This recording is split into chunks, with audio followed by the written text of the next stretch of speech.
Hey guys, welcome back to Operation Arsenal. PSG at the Emirates. It's a 1-0 loss. 12 games unbeaten we were going into this, and we've lost. And I feel like this is one of those don't look at the stats too much games, especially if you're trying to come to a conclusion at who won this game, who was better, who deserved to win. I think honestly you just need to use your eyes in one of these situations, because if you look at the stats, you're probably going to think, maybe Arsenal just edged it. But realistically, we had a goal that was ruled offside, so that would have definitely been nice if luck was on our side. And we created, I would say, two, maybe three chances that were good chances. Two definitely. Martinelli had a one-on-one with Donnarumma, and so did Trossard. But realistically, okay, PSG had much better dominance. They dominated that first half like crazy. They were better in front of goal. They were better in midfield, which I think is quite rare. You know, when Arsenal play, especially at the Emirates, it's all about dominating midfield and keeping the ball on the edge of the box and finding holes and poking holes. And it's just it's just not happened today. It just has not gone our way. First thing I want to say is, though, before anyone thinks that I'm being biased or whatever, this is the right result. Unfortunately, it's true. It's the right result. PSG deserve to go back to France with a win. Now that I've said that, though, there are some things I want to talk about, because yeah, our expected goals is better. Yeah, we did create some really good chances, especially in the second half. We definitely woke up a little bit. And yes, it was a very early goal that we conceded. But when you look at the lineup, okay, normally I would say who's had a bad game, who's had a good game, and this is the thing, right? I feel like everyone was just so average today. So average. And then you look at what PSG were able to do, especially in that first half.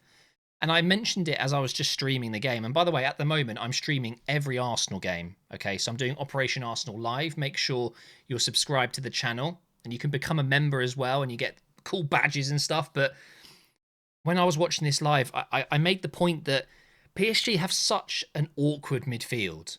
Okay, when you look at it, okay, you got Neves, very young player, quite short, okay? Short physically. Like, he's not the tallest.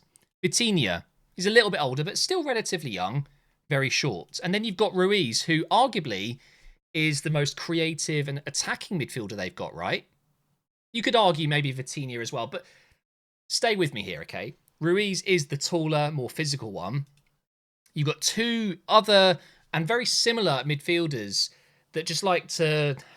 This is the best impression I can do. They like to do this. And what they do, right? What they do is they don't want any physical battles. They don't want any one-on-ones. They don't want any duels.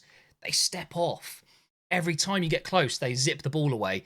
It's horrendous to play against. And we saw it against Liverpool. We saw it against Villa, although Villa were very close to actually turning it around, which we will do, by the way. We will turn it around, because I think we did see some moments today. I've said it a few times that I think this PSG team are gettable.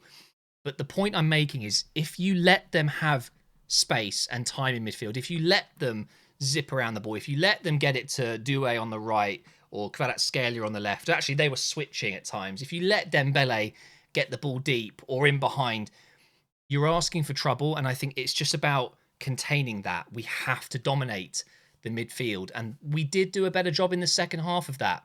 We managed to get Rice on the ball a bit. I thought Marino was pretty good, actually, and his was the goal that was disallowed. He was offside by, a teeny amount. I think going into the second leg, we take Trossard out, we put Marino up front, and we put Partey in midfield. I think Partey was the biggest miss today. He would have helped us so much. Partey here, Rice here. Hear me out. Drop Erdegaard. I would rather... Potentially, we just don't start Erdegaard in the second leg, and maybe we go with Waneri. Maybe Lewis Skelly could play in midfield. I don't know what the answer is to that, but again, a poor performance from Erdegaard, if you ask me. He just isn't... He's not quite there this season, and it's really frustrating to watch, because we all know the quality he's got. But when you're watching Neves, who's 20 years old, Vitinha just absolutely dominating, it's really frustrating to watch arguably the most talented player on the pitch. Pure ability-wise, there isn't many better than Ødegaard in world football when it comes to being so good on the ball, that technical, that gift he's got. I'm not saying he is the best player in the world, by the way. I'm just saying when it comes to like technical ability, Ødegaard is right up there. He's so good. But he's a confidence player for sure, and he just doesn't seem to have any. So just drop him. I know he's the captain, which you might disagree with. I think I'm kind of on that line now. I would very much like to see Rice be captain, or maybe even Gabriel. I just don't think at this point in this project, this era, that Ødegaard is actually proper captain's material. It's harsh, maybe. But he won't be dropped. He won't be. Of course he won't. He will be playing in Paris next week, and we're probably going to be saying very similar things. If we do get knocked out, we might be saying the same thing. Maybe Ødegaard isn't quite right in this setup against a team like PSG, where you're not able to get to them.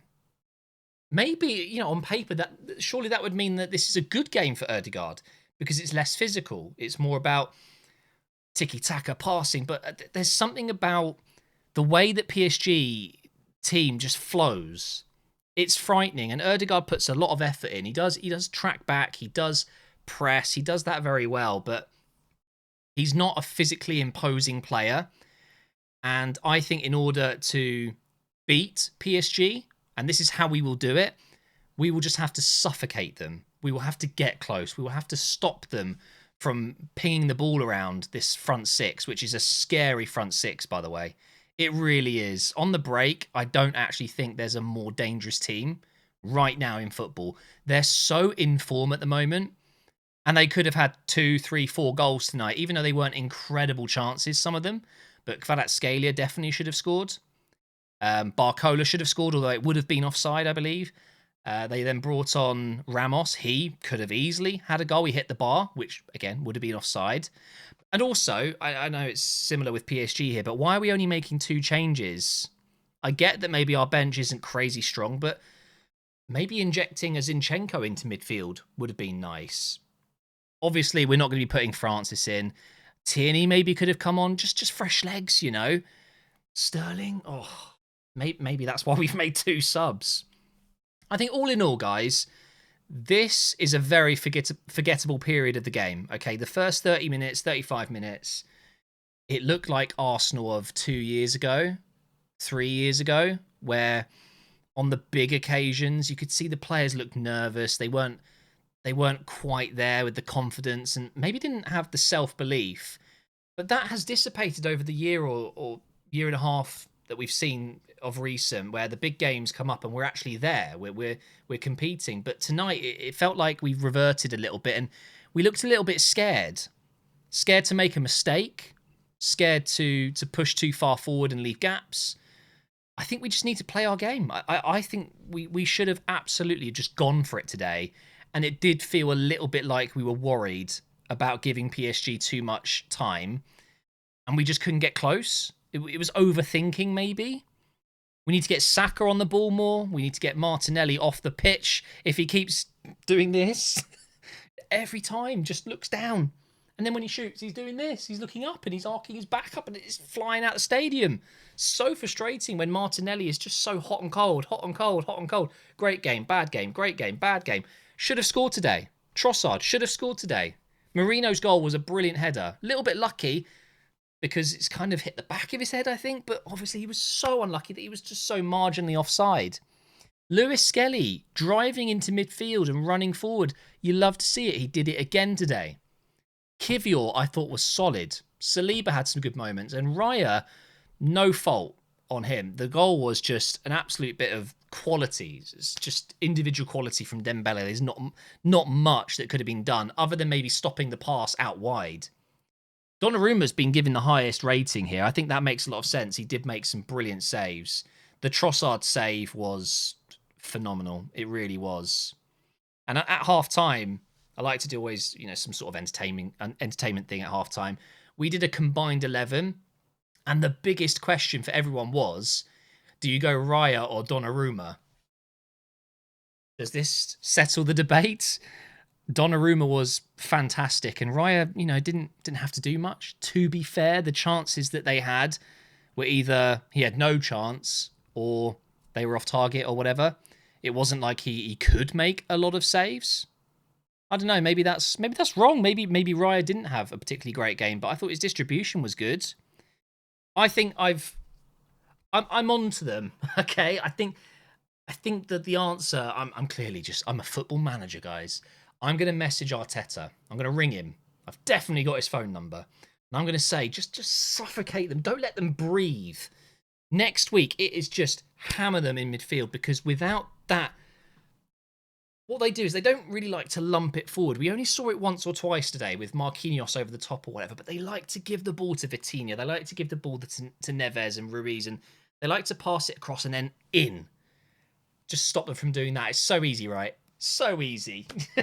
It's going to be a really, really difficult night, but said it earlier, we will do it. We will win 2-0. We won't concede. If we do, we'll win 3-1. We're going to win by 2 goals, and we're going to win it by just nullifying their midfield and stopping the short passing, the quick interchanging, the runs that are just so confusing. We need to just stop that. And yes, it's not easy, and not many teams have been able to do it this season. So no disrespect, full credit to PSG. They were incredible. And can I just say, he might be my favourite player in European football right now. Zire Doué, wow. Wow, wow, wow. Superb player. But that is going to be it for now, guys. It's not a great result. It's not a great performance, but it's not over. It's just 1-0. Many, many, many, many, many teams have been in a worse situation in a semi-final, even in the finals, okay? We can absolutely overcome this. We're going to work on it all week. This Bournemouth game coming up, it's just not going to be that big of a deal. I don't think we're going to be too fussed about that game. Of course, we're going to try and win it, but full focus has to and will be on PSG next Wednesday. And I'll be live and we'll witness Arsenal getting to the final. Mark my words.